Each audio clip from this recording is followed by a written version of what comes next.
the R.M.Williams Outback podcast, bringing to life the characters that feature in Outback magazine and more. Your podcast host, Terry Cowley here. Thank you for being here. Now, who doesn't love a beautiful, golden, blooming sunflower? Jenny Jenner lives on a farm in Queensland's aptly named Scenic Rim, and each year she grows thousands of the tall plants as part of her Kalbar Sunflower Festival. After her husband Russell died of cancer in 2023, Jenny pressed on, turning the festival into a significant cancer fundraiser. I met Jenny at the Rural Women's Day National Gathering at Ballarat in Victoria last year, where her story attracted much admiration from the many women there. I hope you enjoy meeting Jenny Jenner.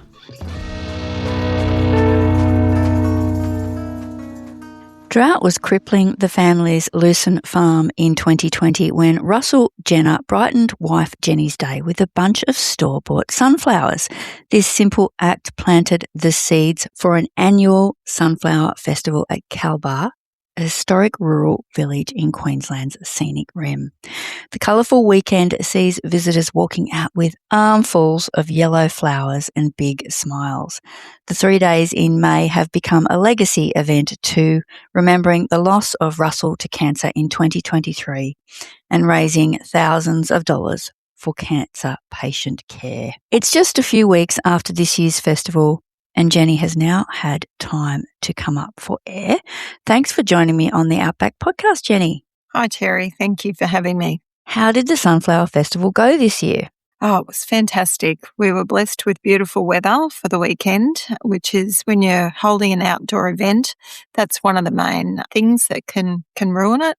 But we had great weather and lots of happy people. Can you explain what goes on at the festival? We run it over 3 days and we spend a fair bit of time setting up beforehand. So I grow about 25 acres of sunflowers, and during the last 12 months, we've planted grass walkways to make it more comfortable for people rather than just walking through a paddock where you've got dirt. So if you do get a bit of rain, it gets a bit muddy. So we've increased the accessibility in that regard. But we set up lots of props in the fields for people to take photos with. So swings, big picture frames. We had couches, all sorts of different things, trailer as a viewing platform with stairs that you could climb up so you look out over the sunflowers. Lots of, just funny photo opportunities for people, and they really do enjoy that. We also do have a sensory garden, a free children's activity hub where they can do arts and crafts, face painting. We have market stalls, food. We have long lunches and a dinner, live music, and then we do workshops, art and craft workshops as well, which people pre-book.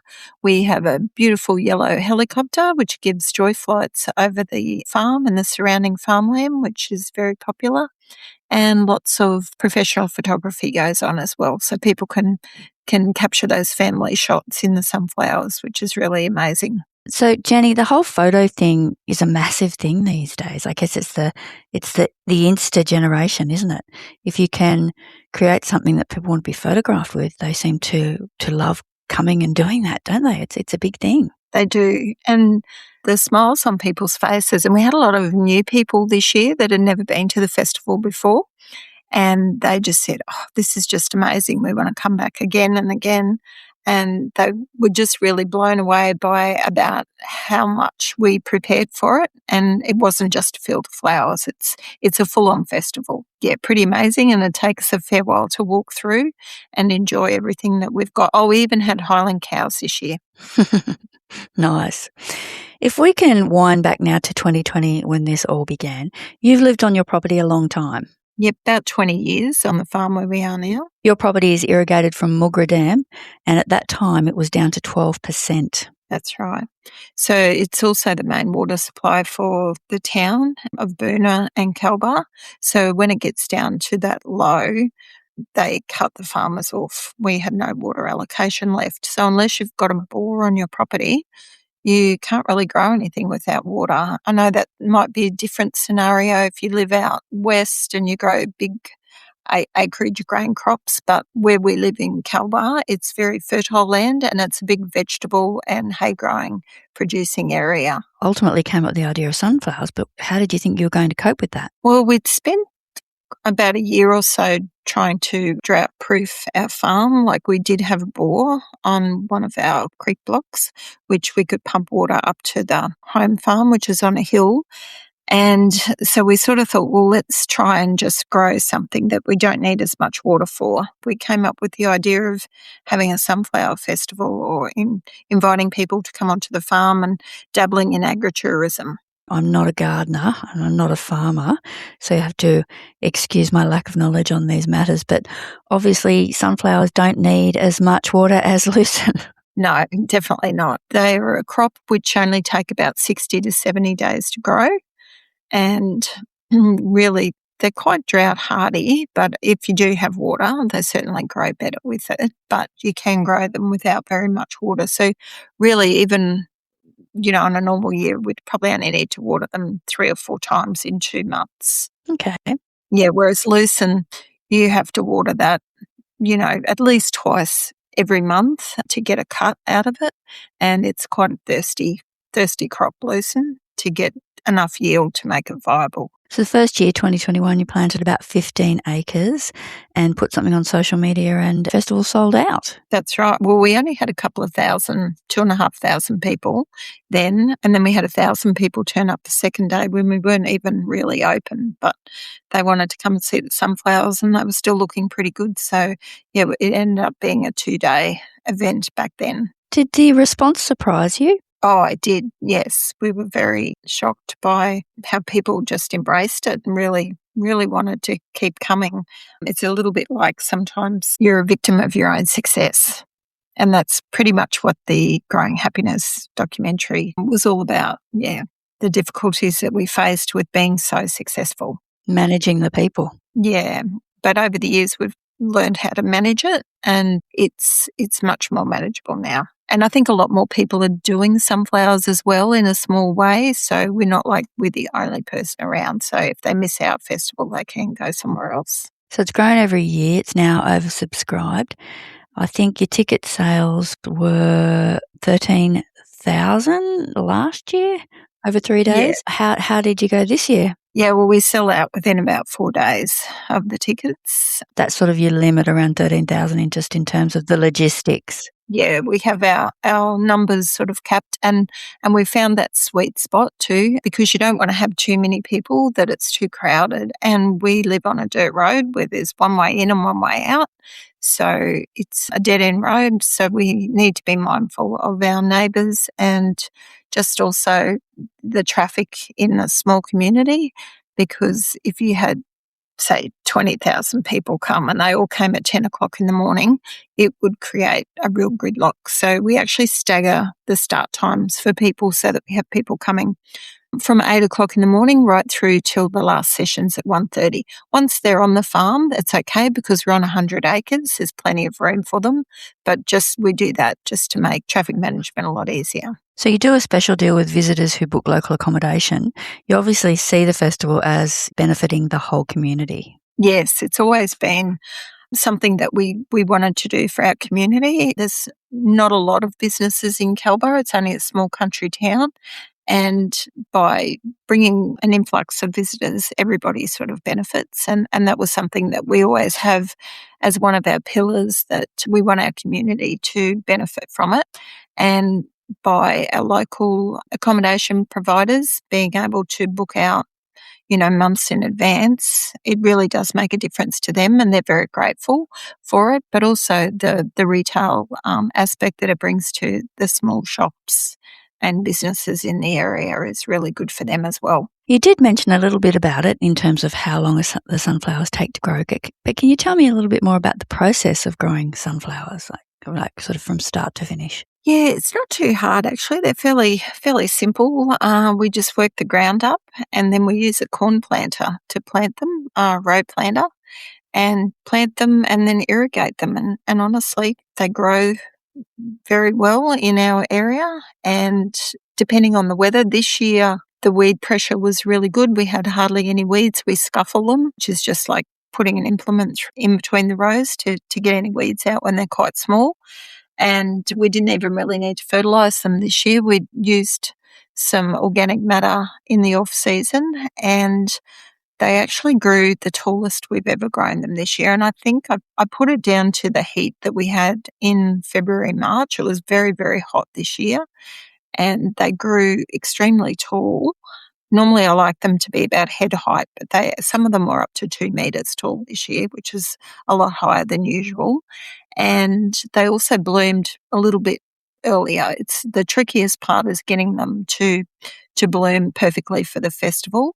Last year I think I nailed it, but this year they just came out that little bit earlier, and I think it was due to the heat we'd had. And where do you get your seeds from? I get them from our local elders. I think they come from out west or New South Wales, where they grow a lot of sunflowers for seed. And you sort of try and reinvent the festival every year or have different things because you would obviously have repeat customers. I think one year you did sunflower ice cream, which I thought was interesting. Yeah, that was a new thing this year we did. Actually, we made a sunflower ice cream through a local ice cream place in Brisbane.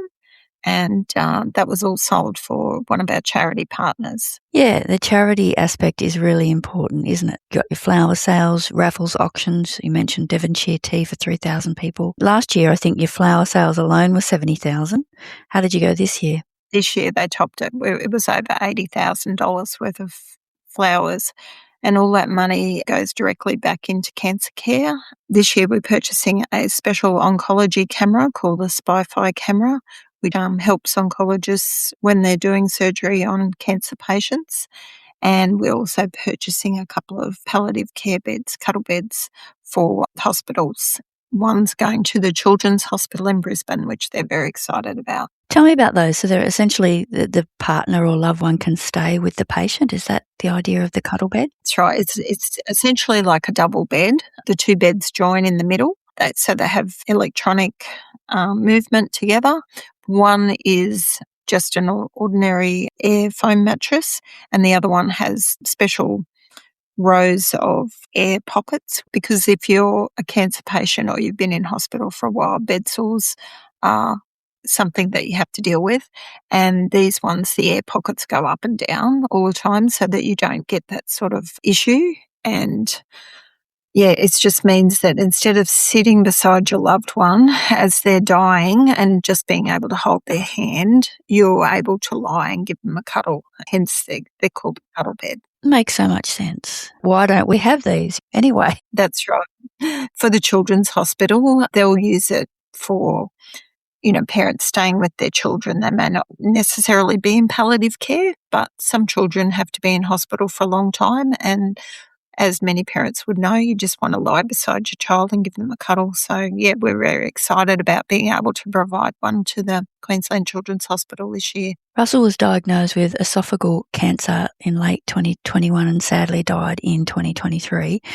You're obviously thinking about your own experience with the fundraising, what you saw that worked or where there was a need for more funds. That's right. We have funded a cancer care nurse at a local hospital in Springfield the last couple of years, because that wasn't something that we had available to us either at the time.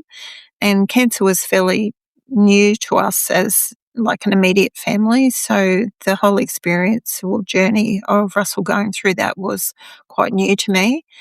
So yeah, that was one aspect of it. We could see a need for certain things, and I just feel that the legacy that we'd like Russell remembered for, and because we have been so successful with the sunflowers and they're so popular, I wanted to be able to turn that into something, really meaningful, and hence we came up with the tag Sunflowers for Good, so that every sunflower that I grow does good for somebody. We either sell them and raise money, we cut them and give them to the hospitals or the aged care homes, and we also donate them to other charities that sell them at their fundraisers to raise money for their respective charities. You mentioned before the documentary Growing Happiness that you and Russell featured in.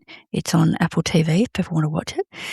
In that, you said you felt with the sunflowers that you were growing hope.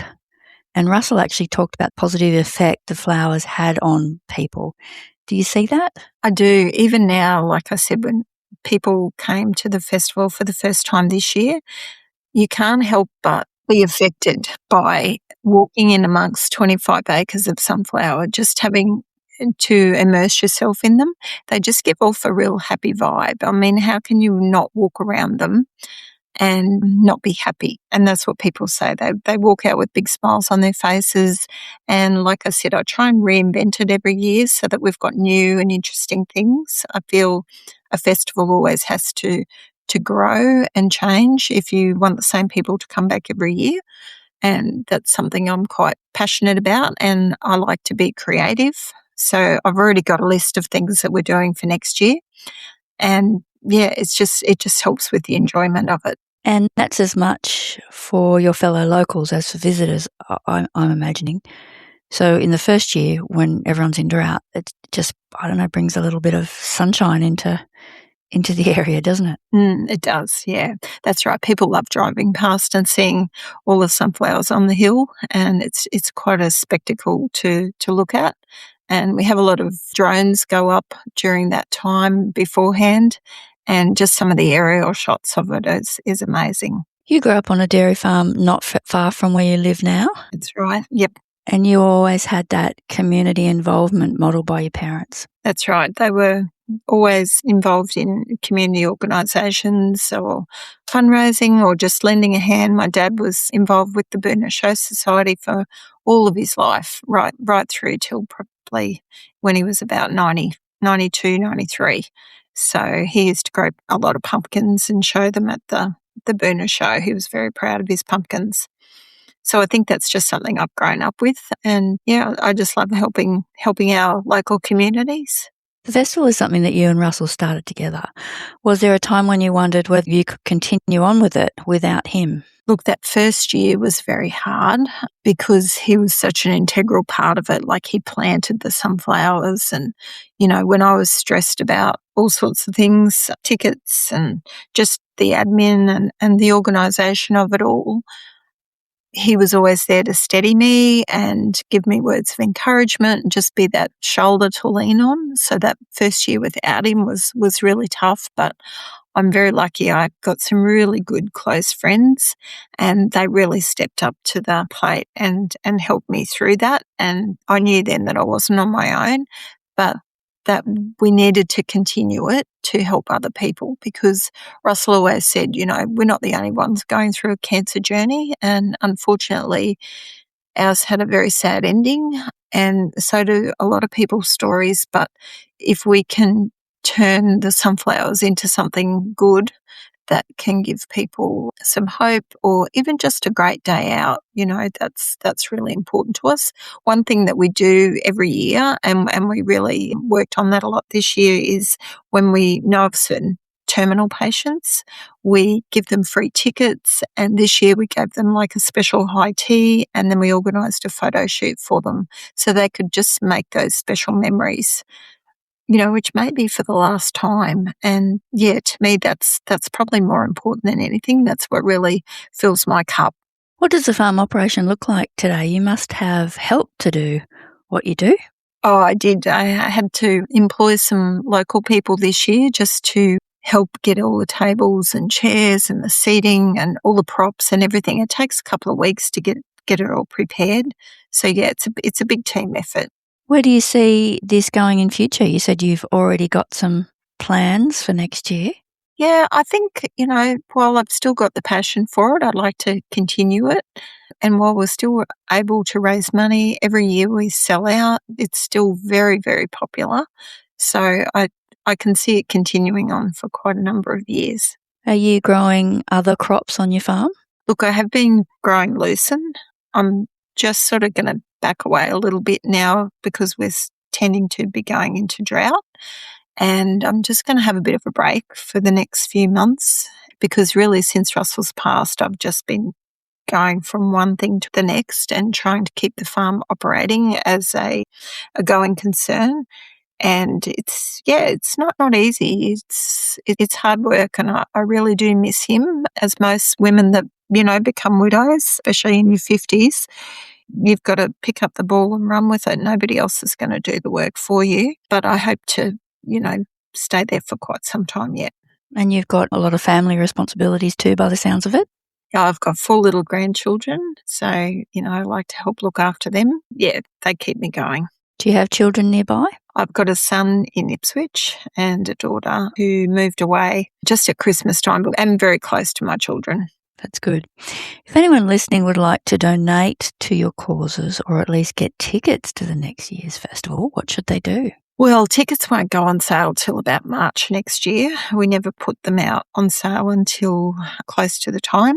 They can just follow along on our socials to see. I'm just setting up a new website at the moment because we just started a new merch range. So I've got a new fashion line of some exclusive sunflower dresses, hospital scrubs. Really? And merchandise, yep. How cool. So I partnered with an artist from Brisbane and she came up with the design and we created an exclusive design this year. We were selling it at the festival, but it's just going up on the website in the next week or two. We're just fine-tuning it at the moment. And is that another fundraising opportunity? That possibly will be the case, that we will give certain proceeds of that to our charities. But we're currently also raising money through a big rusty sunflower sphere where people can pay $100 and buy a sunflower and they can have their loved ones or just their family's name engraved on it. We've got 2 of those and they're going to be put at our local Boona Hospital and one in Brisbane at the Mater Hospital at Springfield. And that's all raising money for cancer care as well. So the idea is that maybe, a loved one that has passed or something, you might buy a legacy flower for them or something like that? That's right, exactly. They're still at the farm at the moment, but shortly they're going to be installed at the hospitals. But they're not full yet, so there's still plenty of scope for people to donate the money and have their loved one's name on it, or it can just be, their family name. It doesn't have to be for anybody that's passed. So for all of these initiatives, just best to follow Kalbar Sunflower Festival on Facebook and Instagram? Well, they can just email me or go to our website, kalbarsunflowers.com.au, and they can read about it and they can just shoot us an email and I can answer any questions they may have, or they can make a donation or hopefully purchase some of our sunflower merch. You did also mention that you were going to be a guest speaker later in the year at a Rural Women's Day event at Rockhampton. That sounds interesting. People might like to come along and hear about your journey there. When is that? It's towards the end of August up in Rocky.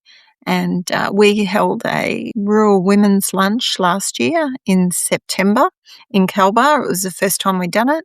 And that's when I met you, Terry, when we went to Ballarat to the annual one down south. Yes. And Jackie Elliott's invited me to be the guest speaker up at Rockhampton this year. So I'm looking forward to travelling up there. I haven't been to Rockhampton for a very long time, so it'll be nice. So I guess the details on that would be just Google Rural Women's Day. That's right. Well, all the best. When would you start planting your sunflowers for next year? Not till February.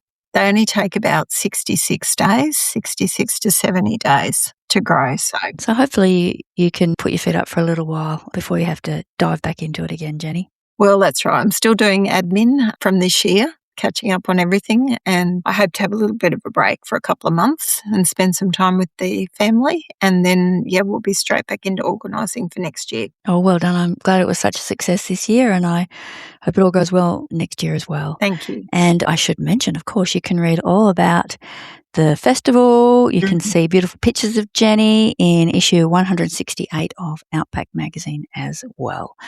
So, yes, thank you for being on the podcast and thank you for being in Outback, Jenny. Thank you. Terry Carley here. I don't know about you, but I think I want to create some space in my diary for the 2027 Kalbar Sunflower Festival. It sounds like a beautiful thing in more ways than one. Jenny's story appears in issue 167 of Outback. Grab yourself a copy from good newsagents or R.M.Williams stores or direct from us at outbackmag.com.au. Even better, you can subscribe for 1 or 2 years so you never miss a copy and it will be delivered to your letterbox at no extra cost. Jenny's festival is at kalbarsunflowerfestival.com.au. We also mentioned Rural Women's Day. You can find my interview with its founder, Jackie Elliott, in an earlier episode of this podcast. Thanks so much for your company. I'll talk to you next time.